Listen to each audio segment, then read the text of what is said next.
Hi friends, అందరూ ఎలా ఉన్నారు? ఈరోజు నేను పచ్చిరొయ్యలు ములక్కాడ ఎలా ప్రిపేర్ చేసుకోవాలో చూపిస్తాను రండి. ముందుగా ఒక బాండీలోకి ఆయిల్ వేసుకోవాలి. ఆయిల్ హీట్ అయిన తర్వాత పచ్చిమిర్చి, ఉల్లిపాయ ముక్కలను వేసుకోవాలి. ఇవి బాగా వేగనివ్వాలి. ఇవి వేగడానికి ఒక స్పూన్ ఉప్పును వేసుకుంటున్నాను. అలాగే కొంచెం కరివేపాకును కూడా వేసుకుంటున్నాను ఫ్లేవర్ కోసం. ఇవి బాగా వేగిన తర్వాత అల్లం వెల్లుల్లి పేస్ట్ని వేసుకోవాలి. అల్లం వెల్లుల్లి పేస్ట్ పచ్చివాసన పోయేంత వరకు వేపుకోవాలి. ఇది వేగిన తర్వాత కొద్దిగా పసుపు వేసుకోవాలి.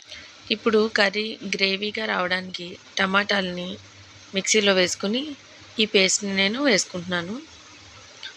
టమాటాలు బాగా వేగి దగ్గర పడేంత వరకు మనం వేపుకోవాలి. ఇప్పుడు మనం ములక్కాడలను వేసుకోవాలి.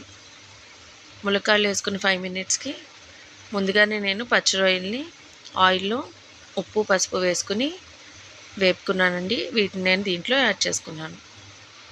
చాలామంది కర్రీలోనే డైరెక్ట్గా వేసేస్తారు. నాకు అలా ఇష్టం ఉండదు. ముందుగానే పచ్చిరొయ్యలు క్లీన్ చేసుకుని ఆయిల్లో ఫ్రై చేసుకుంటే ఇలా కర్రీలో యాడ్ చేసేసుకోవచ్చు. అలాగే ఇప్పుడు కూరకి తగినంత ఉప్పు కారాన్ని వేసుకోవాలి. ఇప్పుడు మనం ఒక గ్లాస్ వాటర్ పోసుకోవాలి.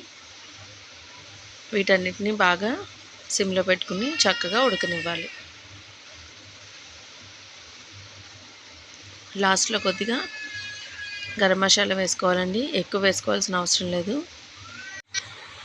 దీన్ని ఒక 5 మినిట్స్ ఉడికించుకోవాలి. కూర దగ్గర పడిన తర్వాత లాస్ట్లో కొద్దిగా కొత్తిమీర చల్లుకుని స్టవ్ ఆఫ్ చేసుకోవడమే.